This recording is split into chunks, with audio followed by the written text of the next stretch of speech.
kamu pernah melihat Bopo sewenang-wenang loh. Bukan cuma pamanmu yang menyaksikan dengan mata kepala sendiri hubungan biungmu dengan Gramya. Itu kenapa Bopo menyerahkan keadilan kepada Betara Risedayu, supaya biungmu bisa melakukan pembelaan. Kalau memang dia benar.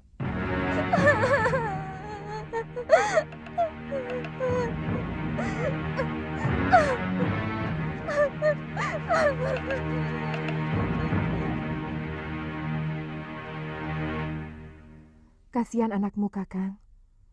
Bagaimana kalau Yunda Sintawati benar-benar dibuang ke Pulau Setelah Momongan? aduannya ditolak, Galuh Parwati merasa kecewa. Ia tak mampu meyakinkan sang ayah bahwa ibunya, Dewi Sintawati, tak bersalah atas tuduhan berselingkuh dengan sang pembantu istana, tuduhan yang dibuat berdasarkan kesaksian bahwa pembantu itu pernah tidur bersama sang ibu. Dalam kegundahannya, Galuh mencurahkan isi hati kepada Suliwa di malam hari. Ia pun berniat menyelamatkan ibunya dari sidang adiaksa yang akan digelar esok. Suliwa yang mengenal baik sosok Dewi Sintawati, mengiyakan niat tersebut karena ia yakin wanita itu adalah orang baik dan tak mungkin melakukan perbuatan tercela. Siapa tahu dalam peradilan nanti, biungmu bisa dibebaskan. Terus terang, saya lebih mempercayai cerita ibumu. Saya yakin semua ini rekayasa dari Paman Darpasyura. Dan dia pasti bekerja sama dengan Adiaksa yang akan mengadili Biung. Apa mungkin sampai begitu jauh tindakan pamanmu? Selama ini, Bopo selalu mendengar pendapat Biung daripada pendapat adik kandungnya sendiri. Dan Bopo tahu bahwa Paman Darpasyura diperalat oleh para tumenggung Sedayu untuk mempengaruhi murid-murid Padepokan Sugalu untuk menjadi tukang pukul mereka. Tapi Bopo selalu menolak. Kenapa? Tindakan para tumenggung dan para demang negeri Sedayu sangat kejam kepada rakyat. Dan dengan menyingkirkan Biung, maka Paman Darpasyura akan lebih leluasa untuk mempengaruhi Bopo. Saya tidak merasa melakukan perbuatan tercela itu. Kalau saya dekat dengan Gramya, karena dialah orang satu-satunya yang mengerti perasaan saya. Karena dia kekasihmu, bukan? Keesokan harinya, Galuh Parwati dan Suliwa hadir di ruang persidangan. Di sana, Dewi Sintawati duduk sebagai terdakwa. Sang hakim mulai menggali kebenaran dengan memanggil sang pembantu untuk bersaksi. Tak disangka, pembantu itu mengaku bahwa ia memang pernah berbuat tak pantas dengan Dewi Sintawati. Pengakuan itu membuat Dewi Sintawati terkejut dan tak mampu berkata-kata. Tanpa penyelidikan lebih lanjut, sang hakim menjatuhkan hukuman kepadanya. Galuh yang tak terima langsung mengamuk dan membuat kerusuhan di ruang sidang. Pasukan Adiaksa segera bertindak. Dalam kekacauan itu, Dewi Sintawati membantu Galuh dan Suliwa melarikan diri. Namun, tak lama kemudian, Dewi Sintawati tertangkap dan dijatuhi hukuman pengasingan ke Pulau Momongan, tempat mengerikan bagi para terhukum berat.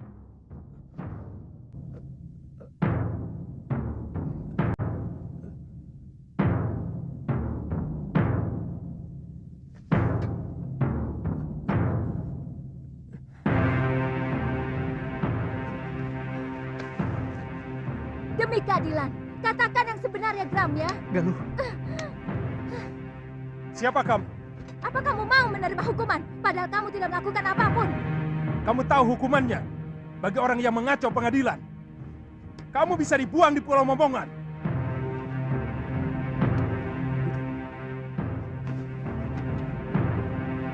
Hamba tidak pernah melakukan perbuatan terkutuk itu, Gusti. Semua pengakuan hamba tadi karena dipaksa oleh...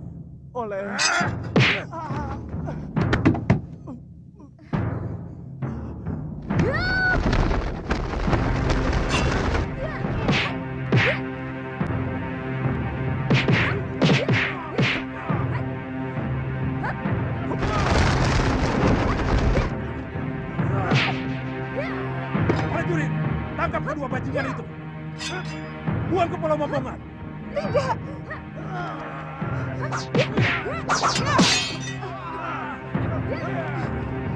Galuh, lari. Cepat. Tunggu. Aku yang bertanggung jawab, bukan mereka. Tenang Tuan Adiaksa. Kedua anak itu pasti akan diusir dari perguruan Sugalu. Saya akan laporkan kekurang ajaran ini kepada Kakang Empu.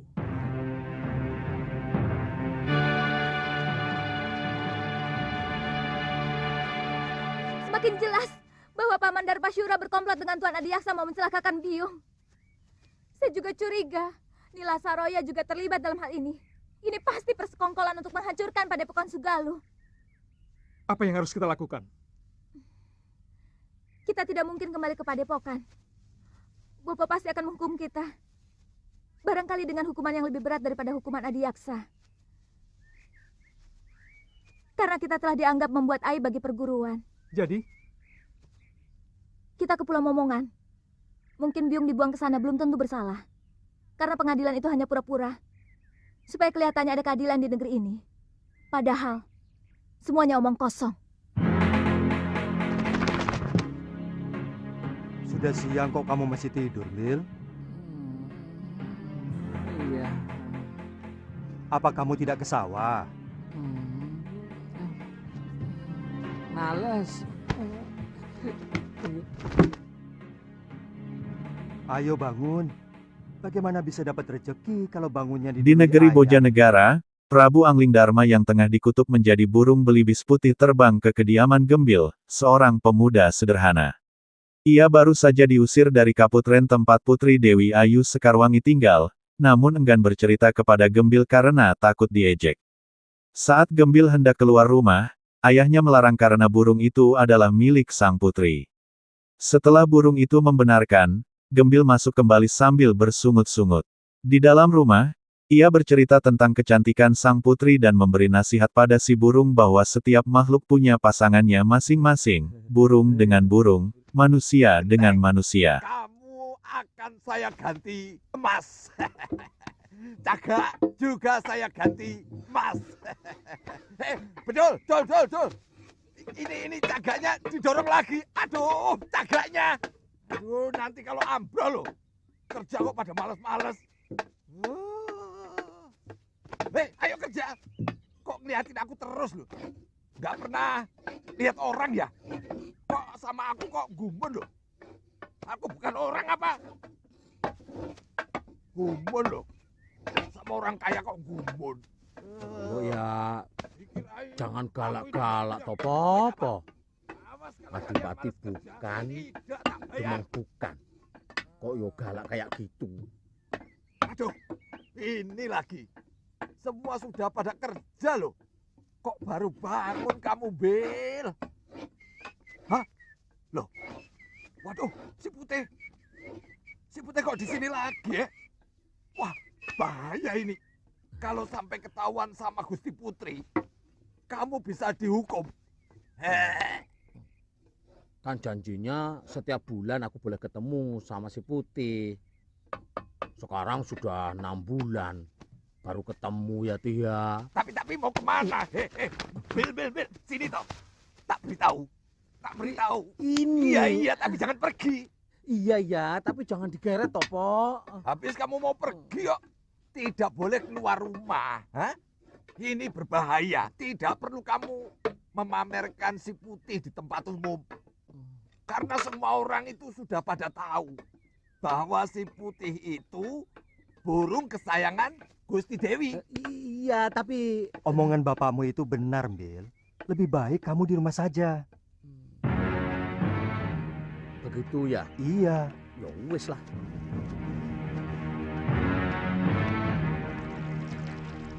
Bayangan itu seperti melekat dalam pikiranku, Mbok.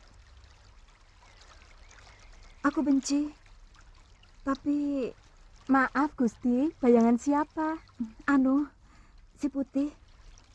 Maaf, Gusti, tapi kan Gusti sendiri yang mengusir dia.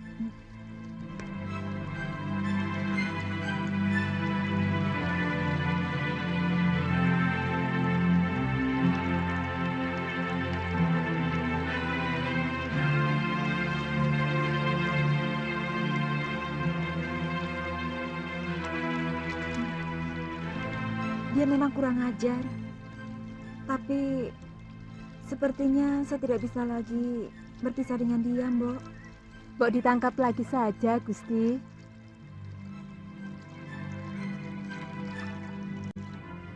Kalau kamu memang mencintainya, kenapa kamu tidak nyusul saja ke kamar Gusti Putri? Kamu mau saya dipotong dan dibikin bekakak? Iya. Makanya kamu juga macam-macam sih. Belibis itu kan bangsa burung.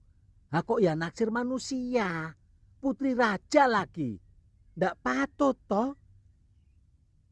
Jadi orang itu. Lali aku. Jadi burung itu. Mbok ya tahu diri. Atau kamu sudah pengen kawin. Ngomong. Ngono kok ya isin. Kalau kamu sudah pengen kawin, besok tak cariin di pasar. Di sana itu banyak belibis betina yang cantik-cantik dan bersih. Oh, ngawur kamu. Saya maunya sama Putri Sekarwangi. Dia itu satu-satunya wanita yang paling cantik dan baik hati, Bill. Oh. Tubuhnya sesuai.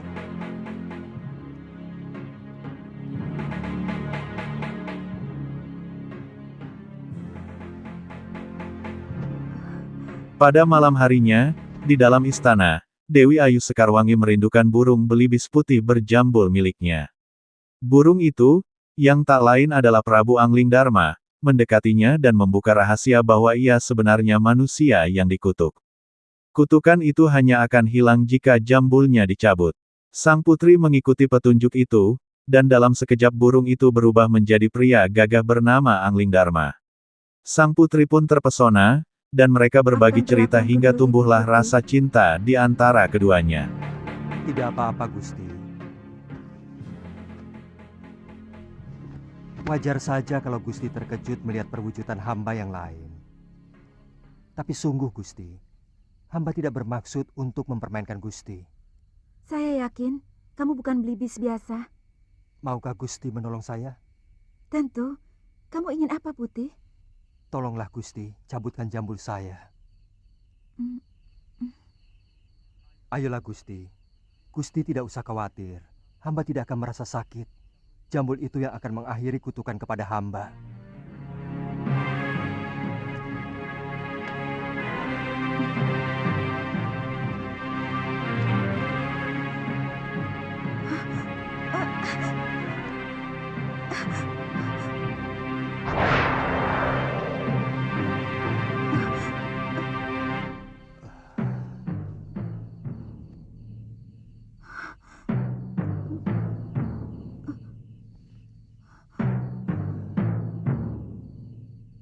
Siapa sebenarnya Tuan?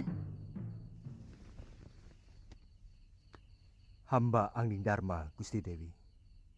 Angling Dharma, Sang Prabu Malwapati? Paduka telah mempermainkan hamba selama ini. Tidak, Gusti Dewi. Gusti Dewi, hamba... Jangan panggil hamba dengan sebutan Gusti. Karena Padukalah yang patut hamba gustikan. Bagaimana kalau kita tidak usah saling memanggil Gusti?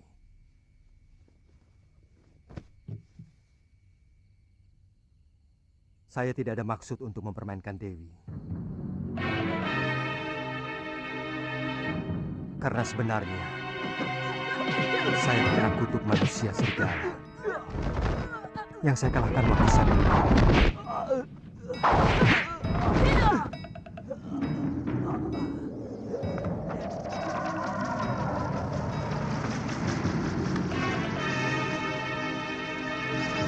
Jadilah kamu seekor belibis.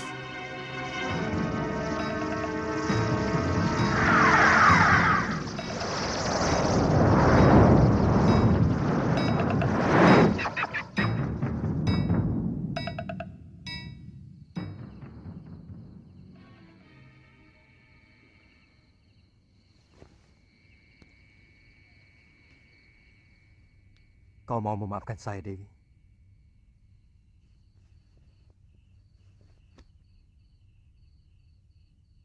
Dewi telah membebaskan saya dari tenungan. tapi sangat tidak pantas. Kalau seorang lelaki tinggal di dalam bilik seorang putri. Lebih baik sementara waktu saya akan tetap berwujud belibis. Dengan Jambul.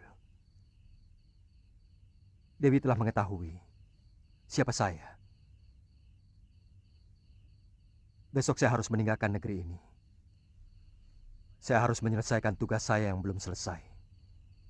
Tuhan akan mempermainkan hamba lagi. Pada saatnya saya akan kembali kemari, Dinda Dewi. Setelah tugas pengembaraan saya selesai.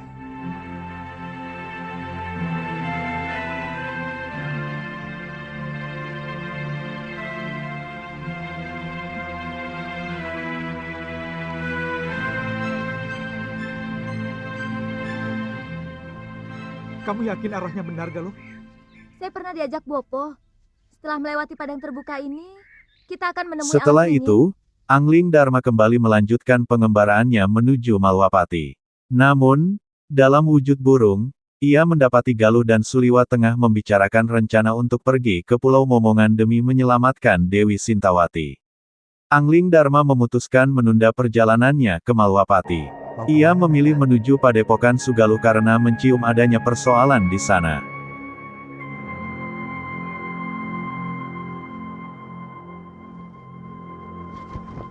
Kalau saja ada Gusti Prabu Angling Dharma, mungkin kejadiannya tidak seperti ini.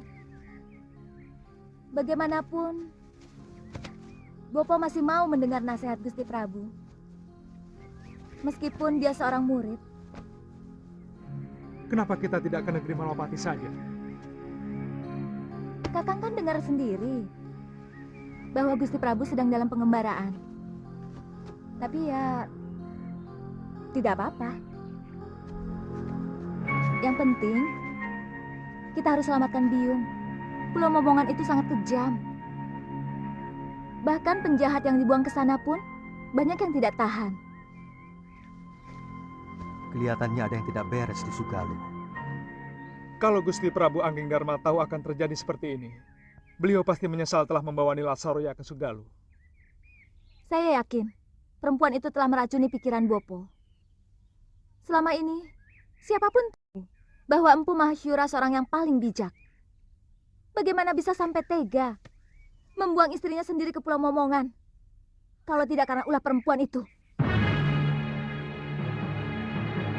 Tapi tindakanmu membunuh Gramya tidak bisa dibenarkan, Darpa. Kamu telah menginjak-injak pengadilan dan keadilan. Dia mau menjilat kembali pengakuan yang pernah dia lakukan, Kakang Empu. Kalau memang benar kamu menyaksikan sendiri penyelewengan dia dengan Sintawati, dia tidak akan mungkin bisa mengelak dari pengakuannya. Kecuali kalau kamu dengan sengaja melakukan rekayasa tentang kesaksian kamu dan yang lainnya. Apa untungnya saya memfitnah ipar sendiri, Kakang? Ada sesuatu yang mengganjal dalam hati nurani saya. Dan ada perasaan bersalah. Saya menyesal tidak mengikuti pengadilan itu. Apa yang dilakukan Suliwa dan Galuh pasti punya alasan yang kuat. Saya selalu menanamkan sikap kepada Galuh untuk berjiwa besar, berani mengakui kesalahan, dan berani menerima kekalahan. Kalau memang benar dia melakukan kekeliruan, jadi sangat aneh kalau dia sampai berani melawan pengadilan. Saya yakin pasti ada yang kurang beres dalam pengadilan itu. Dan kalau memang benar terjadi kekeliruan, kamu sendiri harus bertanggung jawab kepada aku, Darpasura.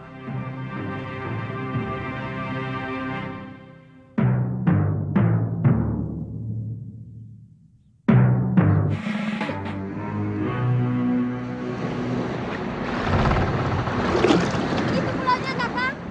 Sudah kelihatan. Ayo kita dayung lebih cepat.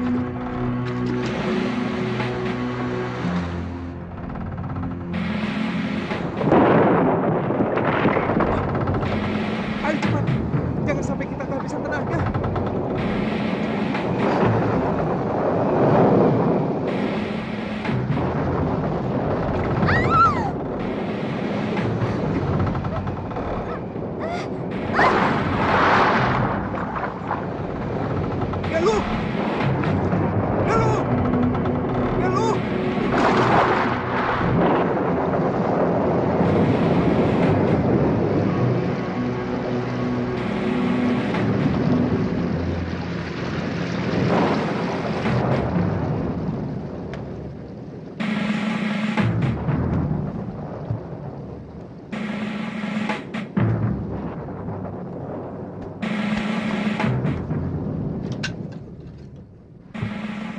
Malam itu, Angling Dharma mendatangi kediaman gurunya di Padepokan Sugaluh untuk mencari Suliwa, namun tak menemukannya.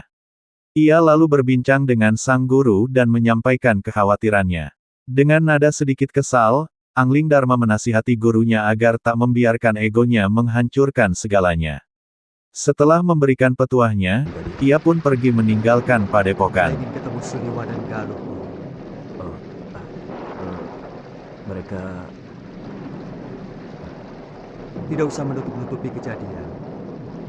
Saya tahu mereka tidak berani pulang ke Padepokan. Sebenarnya ada apa dengan kalian? Saya menyesal telah membawa Nila Saroya kemari, hingga menimbulkan gelombang di dalam rumah tangga guru. Jujur saja, apa yang sebenarnya terjadi? mungkin saya memang hilaf, Gusti. Saya sangat mencintai Nila Saroya. Lalu saya mengawininya. Tapi bagaimanapun juga, Sintawati itu telah mengotori padepokan ini, Gusti. Dia serong dengan salah seorang murid saya. Guru, mata batin saya melihat ada sesuatu yang tidak beres di sini. Ada orang-orang yang menginginkan supaya Padepokan Sugaluh ini cerai-berai. Dan itu dimulai dengan kejadian Dewi Sintawati yang masih perlu dicermati kebenarannya. Saya juga melihat ada bayangan gelap dari Rona Nila Saroya yang begitu kuat. Saya khawatir kalau bayangan itu mempengaruhi guru.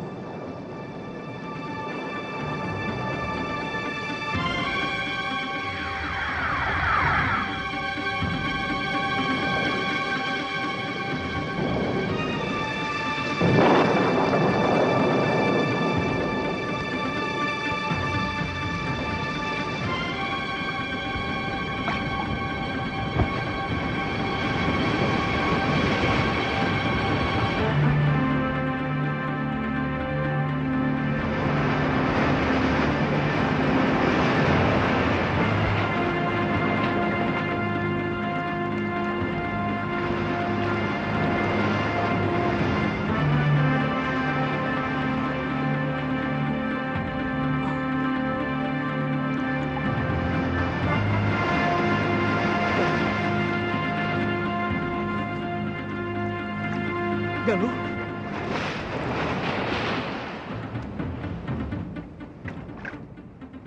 Galuh! Galuh! Galuh!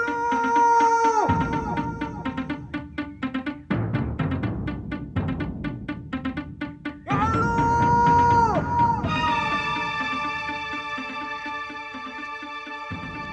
Galuh!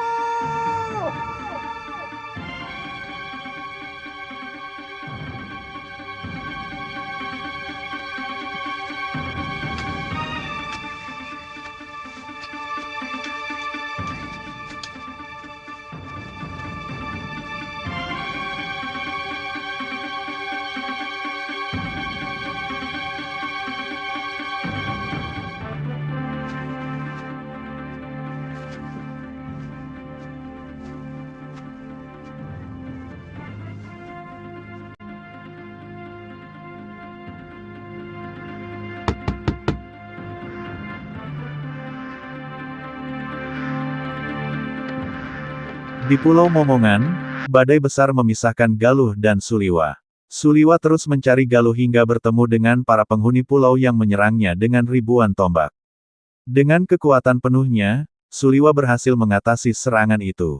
Meski awalnya mendapat sambutan dingin, ia akhirnya dihadapkan kepada pemimpin Pulau Momongan. Ia pun diizinkan beristirahat, namun malam harinya ia dijebak dan dipenjara. Hewan berbisa dikirim untuk menghabisinya.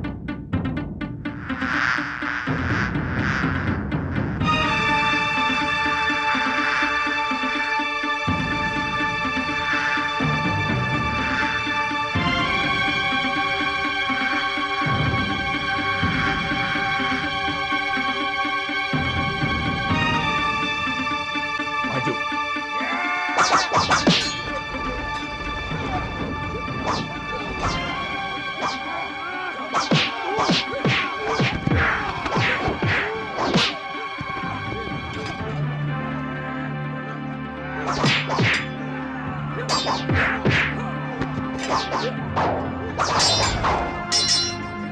Hentikan!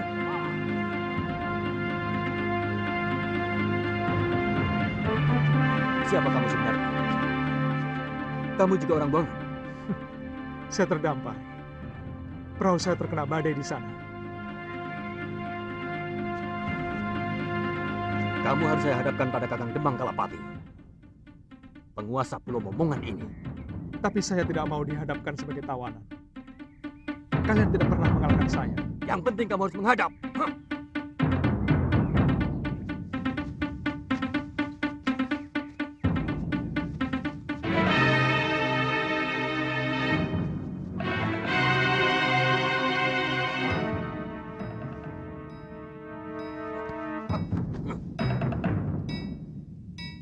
Berlutut kamu di hadapanku, anak muda. Tuan bukan rajaku. Dan saya datang kemari sebagai manusia yang bebas. Saya bukan orang buangan dan bukan orang taklukkan anak buah Tuan. Diam!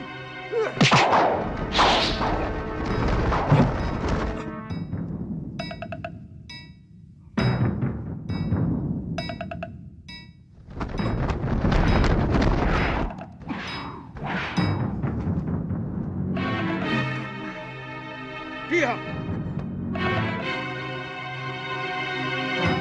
Saya murid Empu Mahasura. Saya mau membebaskan Dewi Sintawati yang dibuang kemari. Juga mencari putrinya yang kemungkinan terdampar di pulau ini. Apa hakmu membebaskan orang yang sudah diputuskan hukumannya oleh Betara Risedayu? Kita sama-sama tidak punya hak. Tuan juga tidak punya hak untuk menyekap orang yang tidak berdosa. Pengadilan Sedayu adalah pengadilan rekayasa. Bukti dan saksi semuanya palsu. Sengaja dipersiapkan dan direncanakan. Lancang mulutmu. Tapi aku suka dengan pemuda yang memiliki nyali. Dengar anak muda. Aku akan perintahkan untuk mencari orang-orang yang kamu cari. Tapi aku tidak bisa percaya begitu saja kepadamu. Maka kamu harus menunggu di tempat yang aku sediakan. Bawa dia ke balai tamu. Baik. Silakan.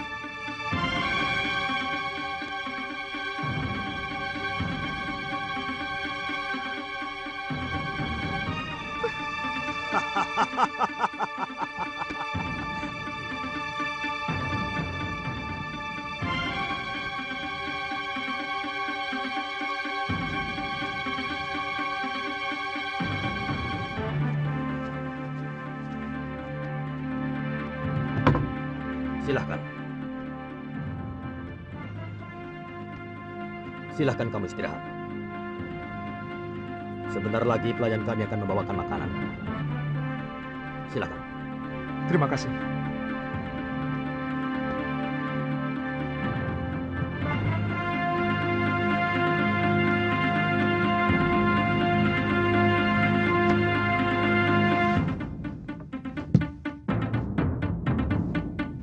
Saat situasi kritis, muncul Kalyana Tantri, cucu dari pemimpin pulau, yang diam-diam mengagumi wajah tampan Suliwa. Ia menyelamatkan Suliwa dengan memberinya penawar racun, lalu pamit pergi. Rupanya, benih cinta mulai tumbuh di hati Kalyana Tantri terhadap pemuda yang gagah berani itu.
Selamat datang di neraka perut bumi Kisana. Iya. Mau kemana Nini? Aku ingin menemui salah seorang tahanan. Tapi Demang Kalapati melarang siapapun menjumpai tawanan. Jangan kurang ajar, Paman. Nanti kalau kulaporkan sama Eyang Demang, kalian sendiri yang akan dijebloskan masuk dalam penjara bawah tanah.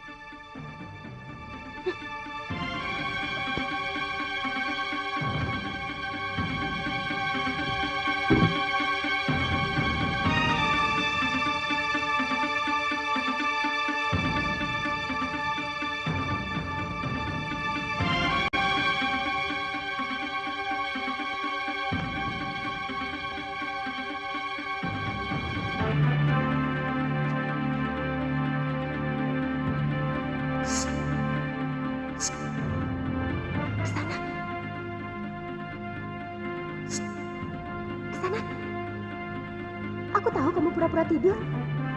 Dengar ke sana. Sebentar lagi kamu akan dibunuh. Kakek akan mengerahkan seluruh binatang berbisa ke tempat ini.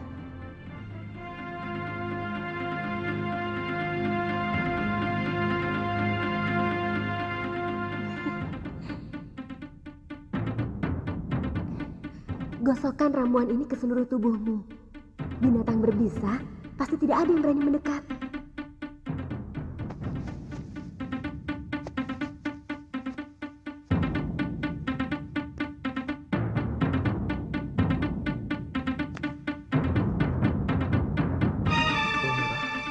Welirang, dan daun luruk-luruk.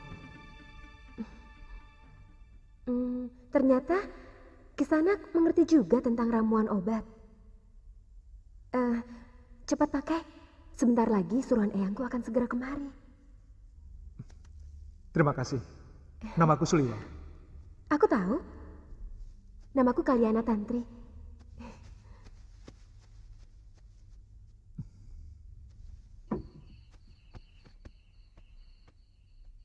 Jangan bilang aku datang kemari. Baik, Nini.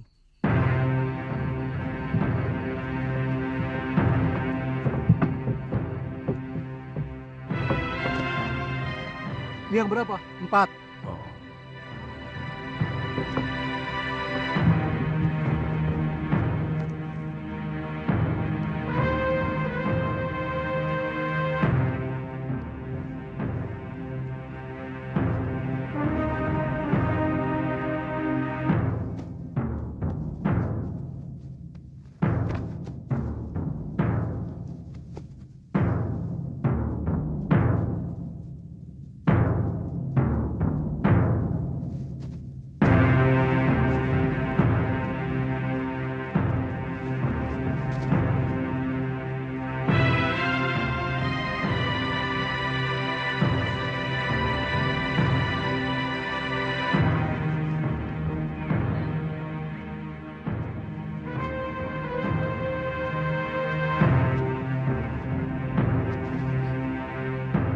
Lebih baik menyerah ini.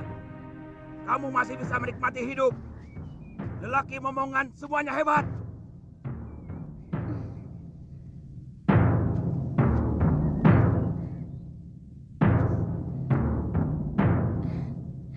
Boleh juga